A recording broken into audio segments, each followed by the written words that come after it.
हिंदुस्तान का भगोड़ा खालिस्तानी भी नहीं, पाकिस्तान आईएसआई का एजेंट, ये खालिस्तानी नहीं है, याद रखिए।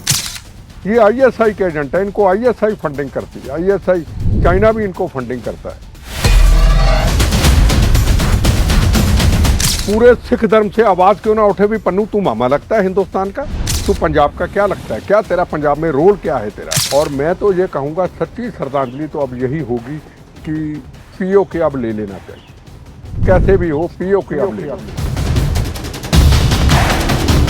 पन्नू हो गया, चाहे बिलावल भुट्टो हो गया, ये जो बाकी देश हैं जैसे अमेरिका हुआ, चाइना हुआ, इनकी इतनी औकात है कि ये इन जैसे देशों को धमकी दे दें।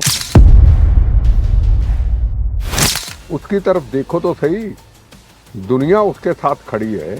नरेंद्र मोदी को धमकी दी, नरेंद्र मोदी को धमकी से कुछ होने वाला नहीं है। आज हिंदुस्तान से मुसीबत है, तुम ऐसी बातें करते हो।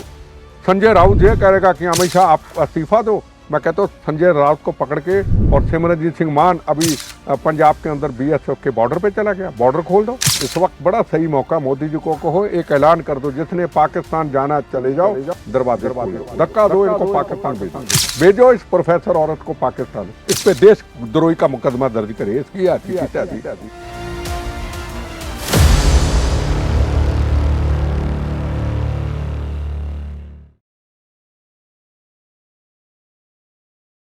बाईस अप्रैल को दोपहर में कश्मीर के पहलगाम में आतंकवादी हमला हुआ। 26 निहत्थे सैलानियों को मार गिराया गया।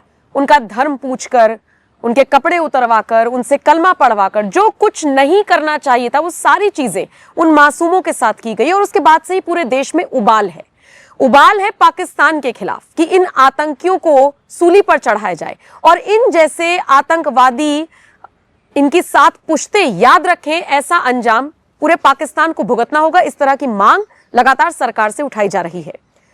लेकिन इन सब के बीच अब चूंकि पूरी दुनिया के देशों की नजरें भारत और पाकिस्तान पर टिकी हुई हैं, दोनों देशों के बीच जिस तरीके से तनाव बढ़ रहा है उस पर टिकी हुई है, ऐसे में खालिस्तानी आतंकी पन्नू का एक बयान सामने आता है और वो कहता है कि हम पाकिस्तान के साथ हैं। वो सिख समुदाय से कहता है कि अगर भारत और पाकिस्तान के बीच युद्ध हो तो आप पीछे हट जाएं। आज इसी पर चर्चा करेंगे। और जिनकी कोई औकात नहीं है, जब ऐसे लोग भारत के लिए बात करते हैं ना, तो इनकी असली सच्चाई बताना, आपको उससे रूबरू कराना हमारी जिम्मेदारी भी हो जाती है और ये देश के लिए जरूरी भी हो जाता है। जिंदा शहीद के नाम से मशहूर एक सच्चे देशभक्त MS बिट्टा साहब आज मेरे साथ मौजूद है और आज मैं उन्हीं से पन्नू के इस बयान पर रिएक्शन लेने के लिए मौजूद हूं। स्वागत है सर आपका। वंदे मातरम। ये जो पन्नू जैसे लोग बातचीत के बहाने धमकी दे रही हैं, सिख समुदाय से कह रहे हैं कि तुम पीछे हट जाना जब भारत पाकिस्तान का युद्ध होगा, पहला तो आपका इस पर रिएक्शन क्या है और दूसरा ये कि सिख समुदाय चुप क्यों है सर? आपने सारी बातों का जो एक निचोड़ निकाला, सिख कौम मानवता की रक्षा के लिए बनाएगी, सिख कौम को पूरी दुनिया में ना जाए, सिख कौम को पूरे हिंदुस्तान को ना जाए। हमारे गुरु साहिबानों ने कुर्बानी दी, फौज के जवान देखो या कहीं भी देखो, सीमाओं की रक्षा के लिए डट के खड़े हैं। आर्मी चीफ जगजीत सिंह अरोड़ा रहे, 71 जंग की जंग लड़ी, पाकिस्तान भी उनसे कामता था। Arjan Singh air marshal China, Pakistan भी कामता था उनसे।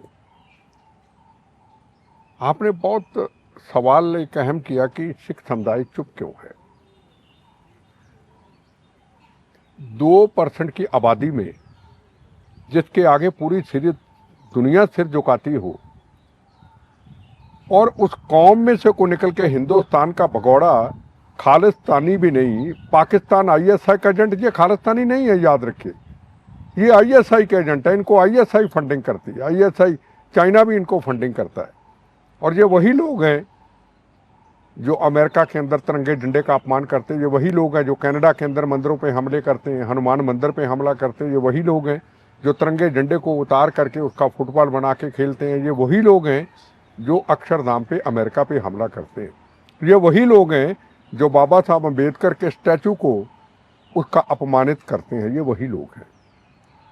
अब पन्नू ने कितनी बड़ी बात कह दी, 2 करोड़ की हमारी आबादी पूरी दुनिया के अंदर, उसमें निकल करके एक व्यक्ति ने पाकिस्तान आईएसआई के एजेंट पन्नू जो कहता है मैं महाकुंभ पे हमला कर दूंगा, 60 करोड़ श्रद्धालुओं के ऊपर हमला कर दूंगा, तीर्थ यात्रियों के ऊपर हमला कर दूंगा, मैं राम जन्मभूमि पे हमला कर दूंगा।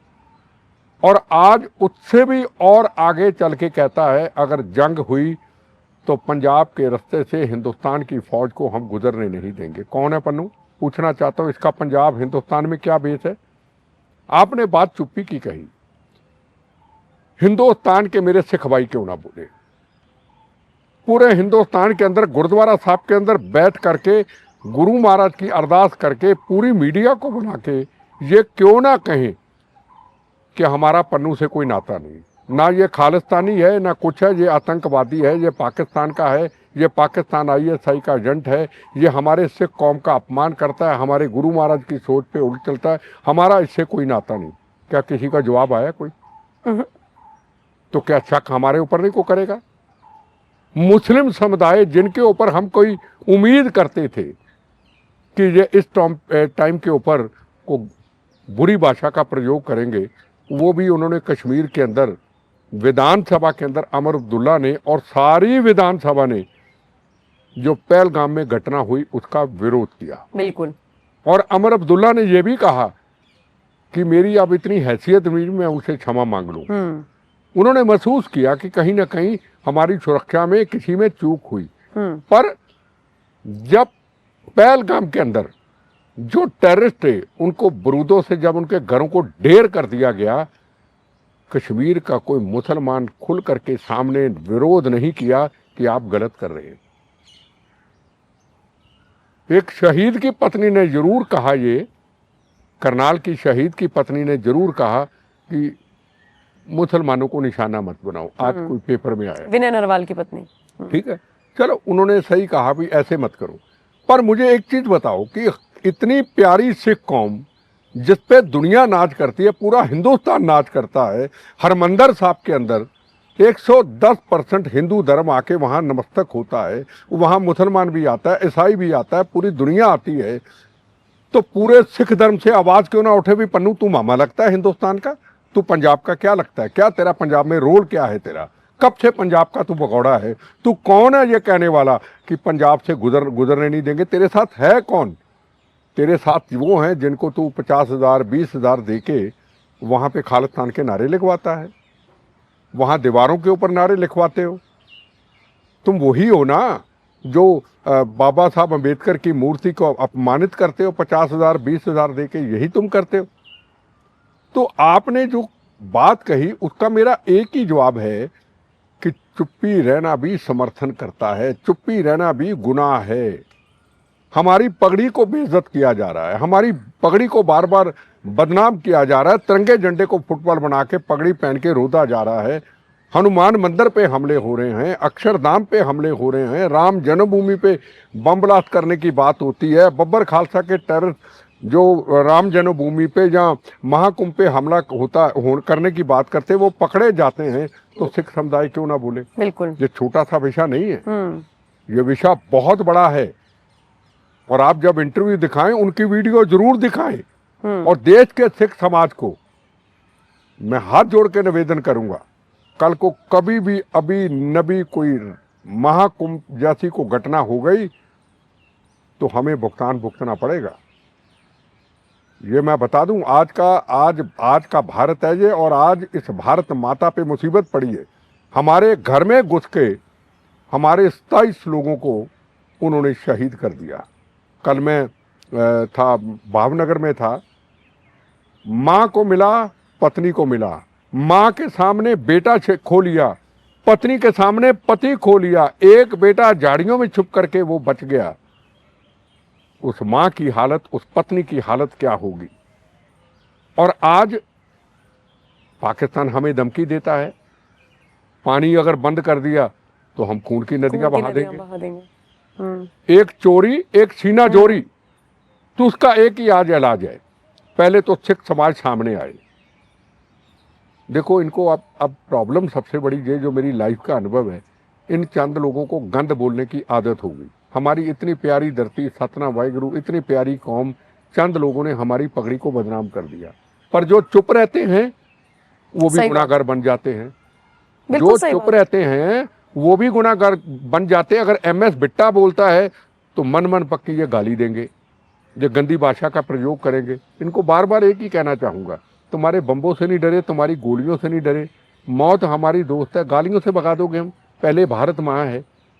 कभी कहेंगे कौम का गद्दार, मैं बार बार कहता हूँ कौम का गद्दार कहो, हमने ज़िंदगी में कोई गलत काम नहीं किया, पर भारत माँ का गद्दार हमें मत कहे। सिखों पे नाज है पूरे हिंदुस्तान को। तुम चंद लोग इस देश को बदनाम करने वाले, जो चुप रहने वाले भी हैं। अगर मैं चुप रहता हूं तो मैं भी उसका भागीदार हूं। बिल्कुल जी। और दूसरी बात ये, सिखों की चुप्पी पर बिट्टा साहब इसलिए भी सवाल खड़े हो रहे हैं क्योंकि अभी तो हम पहलगाम का जिक्र कर रहे हैं।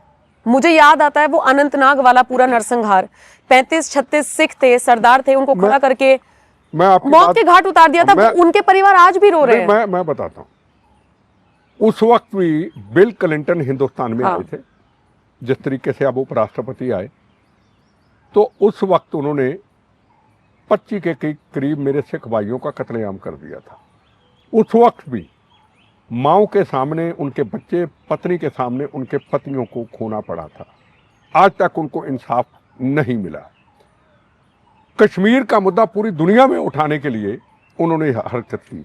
आज भी जब उपराष्ट्रपति आए अमेरिका के और नरेंद्र मोदी जी गए सऊदी अरब, एक सेकुलरिज्म का संदेश लेके कि हिंदुस्तान एक सेकुलर मुल्क है, और इन्होंने अपनी दुकानदारी चमकाने के लिए कश्मीर की इन्होंने 4, 5 या 6 आतंकवादियों को भेज के बेगुनाहों का कत्लेआम कर दिया। अब पाकिस्तान इसका खमियाजा भुगतेगा। क्या पाकिस्तान का आम आवाम सड़कों पे आएगा? क्या ISI के खिलाफ प्रदर्शन करेगा? क्या हाफिज के खिलाफ प्रदर्शन करेगा? जो भी आतंकवादियों के लीडर थे, क्या उनके खिलाफ प्रदर्शन करेगा? ये मेरा सवाल है उनसे, क्योंकि ये जो 26 या 27 बेगुनाहों का कत्लेआम हुआ है, इसका खमियाजा पूरे पाकिस्तान को भुगतना पड़ेगा। आज देखो लाइनें लगी हुई हैं अटारी बॉर्डर के ऊपर। पाकिस्तान ने अपने बॉर्डर को बंद कर दिया। अब लोग देखो, पाकिस्तानी है तो इंसान, आम आदमी हिंदुस्तान में, दुनिया में है तो इंसान। उनसे हमारा क्या झगड़ा? 4-5 लोगों की गलतियों के कारण, ISI के गलतियों के कारण पाकिस्तान का आम आदमी भुगतान भुगते। क्यों भुगते? क्यों? उस अवाम से हमारी क्या दुश्मनी? अब जो कल को गोलियां चलेंगी, कल कोई रॉकेट लॉन्चर चलेंगे, उधर चले इधर चले, नुकसान तो हम सबका है। सही बात है। पर हमने एक फैसला कर लिया, अब सिविल डिफेंस, NCC, रिटायर्ड फौजी, सबसे हमने रास्ता करना शुरू कर दिया। तैयार रहो, अपनी बंदूकों को तैयार रखो। NCC वालों को जरूरत है फौज के लिए, तैयार रहो। और आज हर एक सच्चे भारतीय को इजरायली की तरह सच्चा भारतीय बनना पड़ेगा। जिस तरीके से इजराइल में गांजा की जब जंग हुई, पूरी दुनिया में कहीं भी, हिंदुस्तान में मैंने कैसे लड़कियां लड़के देखे, लड़कियां देखी। हम अपना देश छोड़ के अपने देश में जा रहे हैं। आज हमारे देश पे मुसीबत है। नौकरी करती थी, शिक्षा लेने आई थी, और कईयों की दुकानें थी इजराइल के पास, जर्मनी में दुकानें थी। उन्होंने अपनी दुकानों को बंद करके बंदूक पकड़ी और अपने देश में चले गए। ऐसे सच्चे इजरायली की तरह हमें सच्चे भारतीय बनना है। और आज नरेंद्र मोदी जी को यह यकीन दिलाना है, आप कोई भी फैसला लोगे, कोई भी, उस फैसले को हम सलूट करेंगे। हमने मौत के कफन बांध लिए। हम पहले कहते थे कि जवानों ने मौत का कफन बांधा, हम कहते थे हमने बांधा। नहीं, आज पूरे देश की जनता को, मेरी चाहे बुजुर्ग माँ हो, मेरा पिता समान हो, मेरा भाई समान हो, मेरी बहन समान हो, सबको मौत का कफन बांधना। क्या होगा कल को पता नहीं, पर कश्मीर की जो 70 साल की कैंसर की बीमारी नरेंद्र मोदी जी ने उखाड़ करके फेंकी, जो थोड़ा सा कैंसर रह गया, बच गया, अब उसको भी उखाड़ दे और ये कहें तेरा वैभव अमर है, माँ हम दिन 4 रहे ना रहे। ये हर व्यक्ति अब नारा दे, मेरा धर्म भारत माँ, मेरी जात वंदे मातरम, तेरे चरणों में हमारा शरीर निछावर है। पर आने वाला भारत ऐसा बना के जाएं नरेंद्र मोदी जी कि कल को हमारे बच्चों के साथ ऐसा ना हो जो हमारी बहनों के साथ हुआ। पत्नियों के सामने उनके पति छीन लिए गए, पत्नियों के सामने उनके बच्चे छीन लिए गए।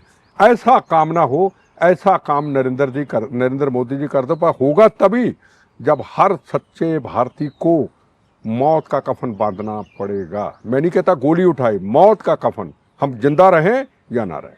क्या एक्शन आपको लगता है होना चाहिए? क्योंकि अगर मैं पाकिस्तानी फौज की बात करूं तो वो तो वहां से तो इस्तीफे की लाइन लगी पड़ी है। असीम मुनीर की बात करें तो वो उनका परिवार भाग गया, इस तरह की खबरें हैं। बिलावल भुट्टो अपने परिवार को कहीं सुरक्षित जगह पर छोड़ आए। मतलब नेता और जो फौज में सबसे ऊपर की पोजीशन पर थे वो तो अपना सेटल हो गए हैं, अब आम आदमी को छोड़ गए हैं पाकिस्तान वाले। तो आपको क्या लगता है यहाँ से क्या एक्शन लिया जाना चाहिए? पर नुकसान किसका होगा? नुकसान तो पाकिस्तान के अवाम का होगा। जिन्होंने आग लगाई वो भाग गए। अब पाकिस्तान के अवाम को पहले चाहिए, भागने वाले को भागने दें, उनको आके सामने आओ, उनको कहें सामने आओ।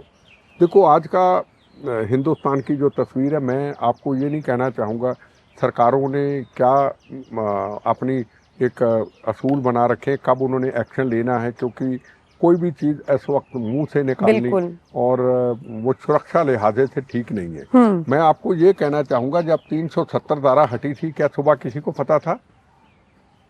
सब उठे और 370 धारा हटी हुई थी, ठीक है ना? तो ऐसे ही आपको एक दिन सुबह पता चलेगा कि काम इनका तमाम हो गया। जब सर्जिकल ऑपरेशन हुआ बालाकोट में, क्या किसी को पता था? हम सोए हुए थे, प्रधानमंत्री जी जाग रहे थे, हमारे जवान जाग रहे थे, 15 मिनट के अंदर ऑपरेशन किया और वापस आ गए। तो इसका जवाब तो देखो, कल अमित शाह जी ने भी कह दिया, इनको घुस घुस के कहाँ भी है, इनको लेके आएंगे, इनको मारेंगे। उनका कहना, प्रधानमंत्री जी का बिहार की रैली में कहना, मिट्टी में इनको मिला देंगे, इनका हशर वही होगा। और मैं तो ये कहूँगा, सच्ची श्रद्धांजलि तो अब यही होगी कि पीओ के अब ले लेना चाहिए, कैसे भी हो पीओ के अब ले लो। जैसे पुलवामा में घटना हुई, उसके बाद सर्जिकल ऑपरेशन हुआ, उसके बाद फिर 370 धारा हटी, सच्ची श्रद्धांजलि उनको मिली। इनको सच्ची श्रद्धांजलि ये होगी किसी भी तरीके से पीओ। ठीक है, मतलब एक बहाना है, अब मौका भी है, अब ले लेना चाहिए। और आप देखेंगे, हैरान होंगे, पहली बार हुआ अमेरिका के राष्ट्रपति, अमेरिका की सुरक्षा सलाहकार, जिसने ये कहा इनको घुस करके मारो, काटो इनको, कहते आतंकवादियों को। ऑस्ट्रेलिया, आज फ्रांस, आज इटली, आज रशिया और बड़े बड़े देश आज हिंदुस्तान के साथ खड़े हुए कि इनके खिलाफ एक्शन लो। लेकिन चाइना जैसे पाकिस्तान के साथ भी तो है, दबे मन से ही हो चाहे है तो। जब होगा, देखो अगर हम ये चीज करेंगे, देखेंगे कि चाइना पाकिस्तान के साथ है, वो हिंदुस्तान में बेगुनाहों का कत्लेआम करते रहे, हमारी फौज किस लिए, हम किस लिए? इसलिए तो कहा मैंने कि हर व्यक्ति को बंदूक के बगैर इजराइल की तरह मौत का कफन बांध ले, बस। इसलिए तो मैंने कहा, पहले क्यों नहीं कहा? अब ये देखेंगे चाइना है, ये देखेंगे वो उसके साथ है, तो वो हमारे घर में रोज घुस के बहनों के सुहाग उजाड़ देगा, बच्चों को यतीम कर देगा, खून की नदियां बहा देगा, पत्नी के सामने वो उसके पति को छीन के ले जाएंगे, माँ के सामने उसके बेटे को छीन के ले जाएंगे। भारत एक कितना बड़ा देश है, लड़ाई लड़नी पड़ी कैसी भी हो। मैंने तो कहा नुकसान होगा तो होगा, तैयार रहना होगा हम सबको, हर व्यक्ति। मुझे एक चीज और समझनी है, वापस मैं पन्नू पर ही आना चाहूंगी। चाहे पन्नू हो गया, चाहे बिलावल भुट्टो हो गया, ये जो बाकी देश हैं, जैसे अमेरिका हुआ, चाइना हुआ, इनकी इतनी औकात है कि ये इन जैसे देशों को धमकी दे दें? हमारे लिए धमकी क्यों आ जाती है भारत के लिए? ये बेवकूफ लोग हैं। अब आपने मेरे से बात की, क्या होगा? मैं ये भी कह सकता हूं जंग करो, पीओ के ले लो। मैंने तो नहीं कहा, मैंने भड़काऊ बयान तो नहीं दिया। मुझे पता है मेरे प्रधानमंत्री जी, अमित शाह जी, डिफेंस मिनिस्टर अजीत डोभाल जो सोचते होंगे वो राष्ट्र के लिए सोचते होंगे। हमने तो कोई आग नहीं लगाई ना, हम पहले बोला करते थे, आज आग लगाने का काम नहीं, आज करने का काम है। सही बात। अब जो बिलावल भुट्टो ने बोला कि खून की नदियां बहा देंगे, ये एक पॉलिटिकल बयान। अभी तो नरेंद्र मोदी को धमकी दी है, एक रैली में प्रॉपर उसकी बाइट है। देखो दो बातें, नरेंद्र मोदी है, आप उसकी तरफ देखो तो सही, उसकी तरफ देखो तो सही, दुनिया उसके साथ खड़ी है। नरेंद्र मोदी को धमकी दी, नरेंद्र मोदी को धमकी से कुछ होने वाला नहीं है, हम मजबूत हैं पूरे। और ये जितने भी बयान है पाकिस्तान में, ये सारे राजनीतिक बयान है, ये सारे वोट सत्ता के लिए बयान है। पर मुझे लगता है पाकिस्तान की जो आम पब्लिक है, आम जनता, वो ये जरूर महसूस करती होगी हम ठगे गए, हमको इन्होंने ठग लिया, इन्होंने जंग की तरफ कर दिया। अगर ये 27 बेगुनाहों का कत्लेआम ना करते, शायद ये हालात ना बनते। हमने तो कुछ नहीं किया, हमारे अंदर आते हैं, हम घुस के मारते हैं। जहाँ पुलवामा में घटना की, वहाँ घुस के मारा। पर हम ऐसे हालात नहीं चाहते थे, कुछ जंग के हालात बने। पर अगर पाकिस्तान नहीं हटता तो उसमें हम ये नहीं देखेगा हिंदुस्तान की अब चाइना तेरे साथ है, ये कुछ नहीं हो। अच्छा, कश्मीर के जो लोकल लोग हैं उन पर सवाल उठ रहे हैं कि आतंकी बिना लोकल सपोर्ट के ऐसे अंदर नहीं आ सकते या ऐसे आतंकी घटना को अंजाम नहीं दे सकते। वो वीडियो भी सर आपने देख लिए होंगे जिसमें एक जिप लाइन पर किसी को ट्रैवल करा रहा है, अल्लाह अकबर के नारे लगा रहा है। तो ये जो जहनियत है, ये जो कश्मीरी मुसलमानों के मन में है कुछ एक अलग पंसा, सबके मैं नहीं कहूंगी लेकिन जितनों के वीडियोज आ गए हैं, उसे लेकर आप क्या सोचते हैं? देखिए 2000 की मैंने अभी बात की, जब सरदारों को मारा, कश्मीरी मुसलमानों पर अब धब्बा लगी गया है, पंडितों को भगाया गया था। कश्मीर का फ्यूचर क्या देखें? एक आम टूरिस्ट के तौर पर मैं तो डरूंगी जाने से। तो मैं डरूं या मैं जाऊं? देखो, दो बातें। अब तो 2 साल तो हालात ऐसे ही रहेंगे, दहशत होगी, जबरदस्ती तो किसी को धकेल नहीं सकते अपन, इसमें कोई शक नहीं कि खच्चर वाले कुछ लोग वहाँ के लोकल साथ थे। वो मैं जो शहीद परिवार के घर गया, उन्होंने बताया, टेलीफोन पे बातचीत हो रही थी कि इतने लोग आ रहे हैं, अच्छा। इतने और आएंगे, इतने रुक गए, कई चीज़ें ऐसी कह रहे थे। और जो भावनगर गुजरात का परिवार था जिनके पति की डेथ हुई, उसने अपनी पत्नी को कह दिया था, यार मेरा मन नहीं मानता, मैं नहीं जाना चाहता, मेरा दिल नहीं मान, अंदर से आवाज़ नहीं आ रही, पर बच्चे के प्यार में, पत्नी के प्यार में उसको जाना पड़ा, उसके अंदर से आवाज़ आई। और उसका जो बेटा शहीद हुआ वो एनसीसी का कोर्स कर रहा था, वो फौज में जाना चाहता था और फौज में जाके कश्मीर में ही लड़ना चाहता था। चलो उसकी वहाँ पे शहादत हो गई, नहीं तो वहाँ 2-4 को ढेरी करके, 50 को ढेरी करके वो शहीद होता। तो मैं ये कहना चाहूँगा, लोकल सपोर्ट के बगैर कोई भी चीज़ नहीं हो सकती जितनी देर तक लोकल सपोर्ट ना हो। लोकल सपोर्ट है, इसलिए ये सब कुछ हुआ है। सर, युद्ध होता है तो कहते हैं किसी भी देश में युद्ध हो, वो चाहे पावरफुल हो चाहे पावरफुल ना हो, वो कई साल पीछे चला जाता है। हम कह रहे हैं आज का भारत है, तो फिर कुछ लोग कह रहे हैं कि आज का पाकिस्तान भी तो है। तो ये मुकाबला बराबर का होगा या दो बातें, छक्के छुड़ा दिए जाएंगे? 2 बातें। आज का भारत तो आपको कह सकते हैं, आज का पाकिस्तान नहीं कह सकते। आज का पाकिस्तान तो पहले से भी बर्बाद है। ये भी सही कह रहे हैं। जिसके आर्मी चीफ भाग जाते हैं, जिनके पास खाने के लिए रोटी नहीं, जिनके प्याज की रेट कितना है, आटे का रेट कितना है, लोग की रोटी के लिए तरस रहे हैं, वो आज का पाकिस्तान है। आज का भारत ये है जिस भारत ने पिछले 7 साल के अंदर, आप मुझे बता दीजिए, को पार्लियामेंट की घटना, कुछ 26/11 की घटना, बोट के जरिए आतंकवादी आते थे और हमला करके चले जाते थे। एक हिंदुस्तान में अमृतपाल जैसे लोग खालिस्तानी वोट के जरिए आतंकवादी पार्लियामेंट में पहुंच जाते हैं। ठीक है, ये आज का भारत है जहां सरोजनी नगर के अंदर दिवाली के दिनों के अंदर जगह जगह बम ब्लास्ट होते थे। रोज आप बम्बों की कहानियां सुनते थे, सुबह अखबार, इतने बम चल गए, कश्मीर में इतने जवान शहीद हो गए, उस घर में बॉडी आ रही, उस गांव में आ रही। मैं उसका गवाह हूं, मैं हर जगह पे जाता था, मुझे पता था कोई दिन खाली नहीं जाता था जब इन परिवारों को नहीं मिलते थे। हम चाहते थे सबके संस्कारों में जाएं, दूसरे पे जा ही नहीं पाते थे। कितना हम उस वक्त के हालातों को देखा है। और आज के भारत को आप देखो कि कश्मीर के अंदर लाखों लोग जाने शुरू हुए, अमन शांति आया तो इसलिए हुआ। कश्मीर के अंदर तिरंगे झंडे उन्होंने लगा दिए हर जगह पे, 26 जनवरी, 15 अगस्त और आगे पीछे, संविधान एक, जनगण मन एक, हर चीज एक कर दी जो भारत के संविधान के अंदर आती है। कोई हमारे खून पसीने का पैसा, टैक्स का पैसा कश्मीर में नहीं जाता। जो हिंदुस्तान का कानून है वो कश्मीर में होगा। अब हमारी कुछ गलतियों से, देखो मैं बार बार कहता हूं, नरेंद्र मोदी और अमित शाह जी ने अपने कर्मों को पूरा कर दिया।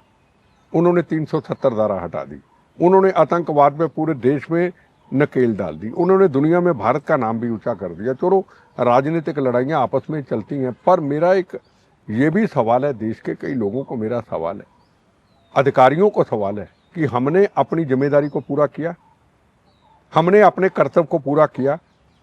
हर चीज नरेंद्र मोदी तो कश्मीर जाके अमित शाह नहीं देखेंगे ना, उन्होंने दुनिया चलानी, सऊदी अरब जाना है, अमेरिका जाना है, जर्मनी जाना है, ऑस्ट्रेलिया जाना है, वहां जाके उन्होंने एक माहौल बनाया, तभी तो 370 धारा हटी। अगर वो माहौल ना बनाते, हम भी उनको मजाक करते थे, यहाँ किसान आंदोलन है, यहाँ बाढ़ आ गई, यहाँ भूकंप आ गया और हमारे प्रधानमंत्री जी बाहर घूम रहे। अब पता चला कि प्रधानमंत्री जो दुनिया में घूमे, 370 धारा हटाई, कोई देश उनके साथ खड़ा नहीं हुआ, हमारे साथ खड़ा हुआ। हमारे कर्म क्या है? हम अपनी जिम्मेदारी से क्यों भागे? अधिकारी अपनी जिम्मेदारी से क्यों भागे?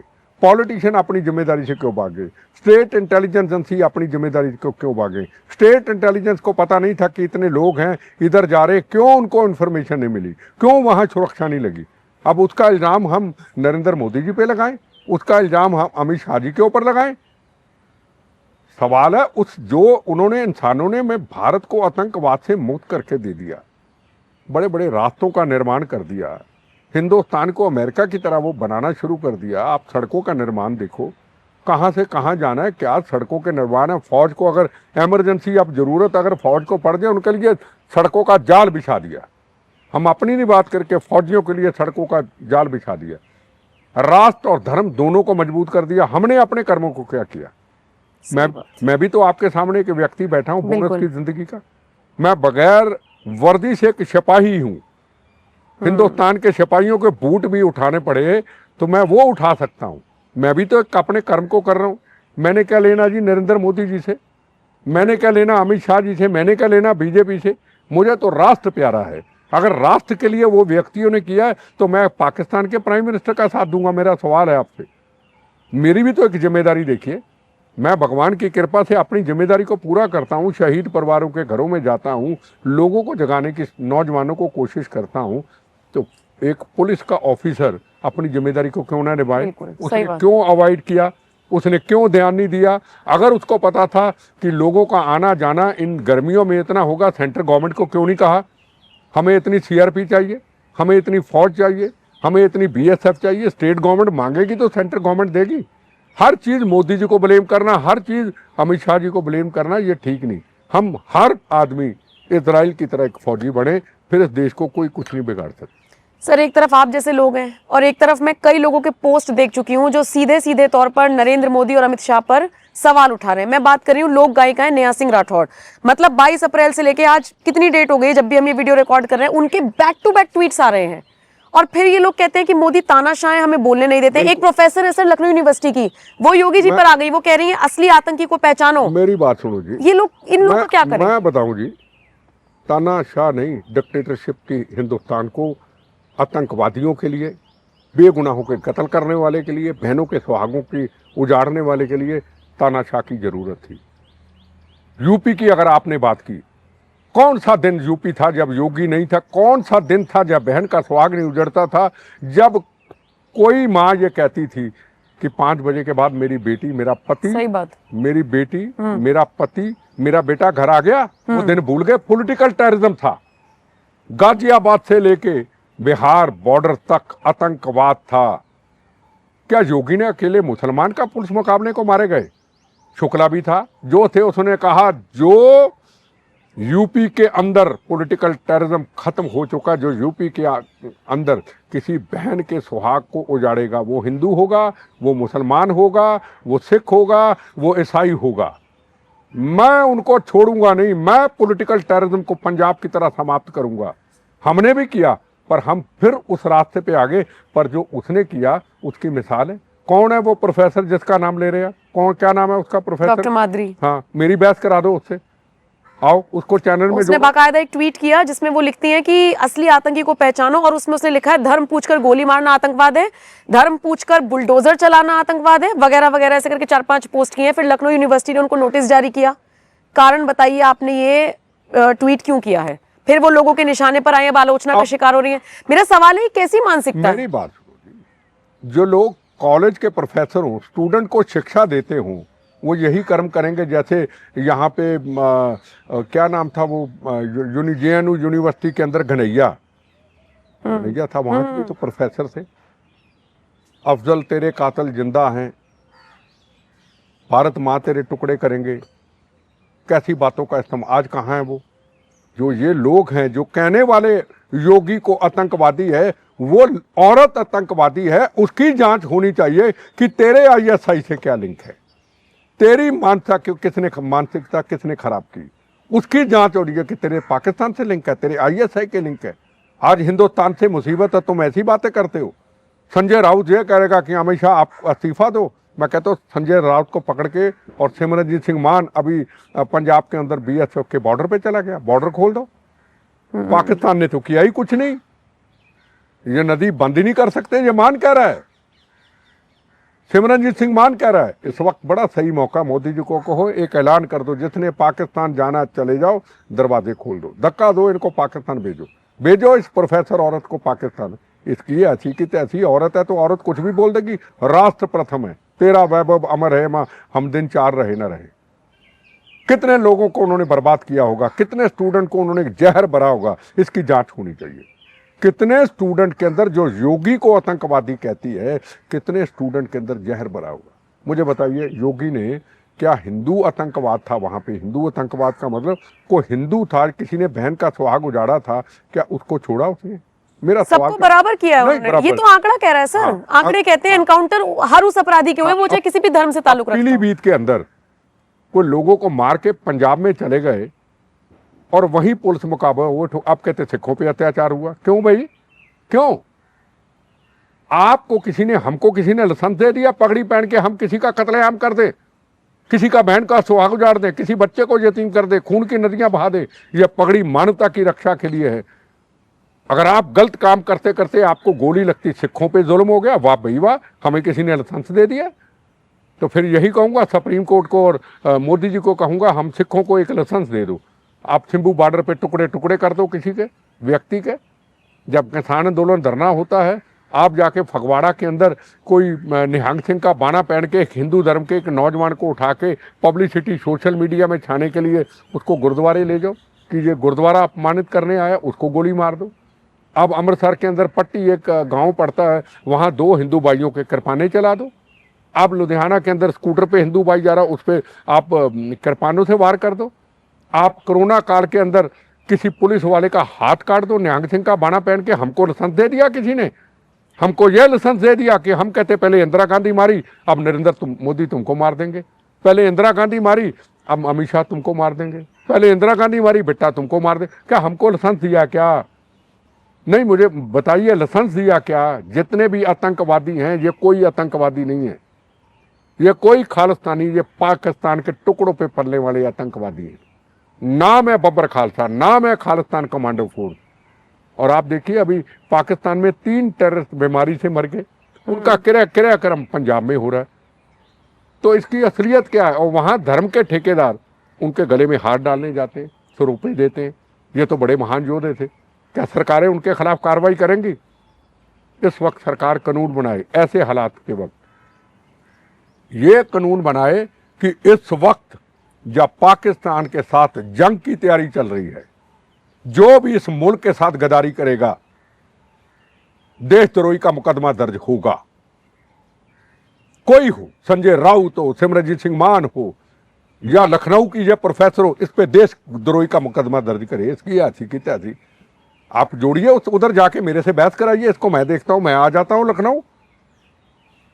योगी को आतंक, उनको कहां थी वो? तू उस वक्त कहां थी तू प्रोफेसर औरत, उस वक्त जब यूपी के अंदर बहनों के सुहाग उजाड़े जा रहे थे, जब मतलब बच्चों को यतीम किया, मतलब कहां थी तुम उस वक्त? डायरेक्ट नहीं कहा, लेकिन सारी वही चीजें उठाई हैं जो यूपी में हो रही हैं और कह दिया, जोड़ दिया, असली आतंकी को पहचान। नहीं, आजादी ये देश को तोड़ने की आजादी नहीं है। देश को तोड़ने की आजादी नहीं है। योगी एक वो व्यक्ति है, देखो मेरा बीजेपी से कोई लेना देना नहीं, किसी से पता कर लो। योगी वो व्यक्ति है, एक संत और एक सिपाही, एक योगी और एक सिपाही। सिपाही की तरह मौत का कफन बांध के वो भी चलता है। क्या वो हिट लिस्ट में नहीं है? क्या उसके पीछे लोग नहीं लगे होंगे? क्या ऐसी प्रोफेसर जैसे लोग नहीं चाहेंगे कि योगी के ऊपर हमला हो? पूरा देश योगी जी के साथ है और इसकी इंक्वायरी होगी। ठीक है, एक आखिरी सवाल बेटा साहब ये है कि शहबाज शरीफ का बयान आया, उन्होंने पहले तो यूएन में फोन किया, कहा कि जी हम तो युद्ध नहीं चाहते हैं, लेकिन अगर हमारी संप्रभुता पर बात आएगी तो फिर हम लड़ेंगे। अच्छा, ये बिलावल भुट्टो का मैं बयान अभी आपसे जिक्र कर रही थी, उनका भी बयान ये है कि हम युद्ध नहीं चाहते हैं। रक्षा मंत्री भी कह रहे हैं कि युद्ध नहीं चाहते हैं। तो फिर ये वहां से बयानबाजी क्यों हो रही है? और ये युद्ध नहीं चाहते मतलब ये मान गए हैं? नहीं, ये सारे बयान, भुट्टो का बयान पॉलिटिकल था, ठीक है, शरीफ का बयान पॉलिटिकल था। यूएन में गिड़गिड़ा रहे हैं फोन करके। आपका आर्मी चीफ का बयान पॉलिटिकल था, हो सकता वो तख्ता पलट करके खुद मुशर्रफ की तरह कोई बड़ी बात नहीं। कल उन्होंने अपनी सुरक्षा सलाहकार कौंसिल का भी कोई मुखी बनाया, हाँ। क्योंकि हमेशा हुआ है, मुशर्रफ ने भी किया, उससे पहले भी कई बार हुआ, या खान ने भी किया, सबने ये किया, आर्मी के जितने रहे हैं सबने किया, इमरान खान सबके साथ ये हुआ। सवाल ये है कि अब वो जंग कहते हम नहीं चाहते, पॉलिटिकल बयान भी दे दिए, अब ये वो भूल गए कि आज का प्रधानमंत्री नरेंद्र मोदी है, और नरेंद्र मोदी वो है, अगर नरेंद्र मोदी हिंदुस्तान के प्रधानमंत्री बने तो हम सब कहते थे अब तो जंग होगी, अब नरेंद्र मोदी छोड़ेगा नहीं, पर नहीं, उन्होंने भारत की संस्कृति, मानवता की संस्कृति उन्होंने ध्यान रखते हुए जब पहली राष्ट्रपति भवन में शपथ ली तो नवाज शरीफ को बुलाया, जो हमको सोच नहीं सकते। कहाँ हम कहते थे अरे जंग की तैयारी, पाकिस्तान को नरेंद्र मोदी छोड़ेगा नहीं आगे। फिर दुबई से शरीफ को मिलने पाकिस्तान में जिंदा शहीद की तरह गए, जो आतंकवादियों का गढ़ था, अगर नरेंद्र मोदी के ऊपर कोई हमला कर देता उसके देश में उसका कौन जिम्मेदार था, पर नहीं, उसने मौत का कफन मोदी जी ने बांधा, उसने कहा नहीं तू भी आगे बढ़, हम भी आगे बढ़े, तेरा अवाम भी आगे बढ़े, हमारे देश की आगे बढ़े, हम दोनों तरक्की के रास्ते पे जाएं। ये रोज की जो जंग है, लड़ाई है, गोली है, बम है, बारूद है, मानवता का कत्लेआम, हम इनसे दूर जाएं। ठीक, हिंदुस्तान में आए, एक शांति का संदेश पूरी दुनिया में दिया, अमेरिका को भी दिया, यूनाइटेड नेशन में दिया, हिंदुस्तान ने पहल की। इन्होंने 15 दिन के बाद दीनानगर और पठानकोट की घटना कर दी, हमारे एयरफोर्स पे हमला कर दिया, उसके बाद फिर पाकिस्तान के साथ कभी बात नहीं हुई, गोली का जवाब गोली दिया, फिर भी हमने हर चीज को, इनकी मार खाते रहे, मानवता के लिए हम बर्दाश्त करते रहे। पर अब हिंदुस्तान झुकने वाला नहीं है, और हिंदुस्तान के हर व्यक्ति ने मौत का कफन बांध लिया, और हम पूरी एक मुहिम चला रहे हैं लोगों के अंदर, हर जगह पे जाके बच्चों को, माँ को, सबको कह रहे हैं मौत का कफन बांध लो। बाद में मत कहना यार मोदी ने ये क्या स्टेप उठा लिया, जैसे पॉलिटिकल पार्टी सर्जिकल ऑपरेशन के टाइम पे बोलती थी किसको पूछ के भेजा। मौत का कफन अब बांध लो, अब आर पार की लड़ाई होगी, हम रहेंगे या नहीं रहेंगे, पर हमारी जो आने वाली जनरेशन है उस वक्त किसी का बहन का सुहाग नहीं उजड़ेगा, किसी का बच्चा यतीम नहीं होगा। मोदी जी ऐसा कर डालो, इसके लिए आंखें बंद करके हमें हिंदुस्तान के प्रधानमंत्री नरेंद्र मोदी जी के ऊपर विश्वास करना।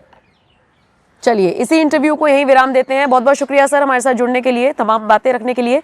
ये इंटरव्यू आपको कैसा लगा, कमेंट सेक्शन में अपनी राय आप हमें जरूर दीजिएगा। अभी के लिए मुझे दीजिए इजाजत, नमस्कार।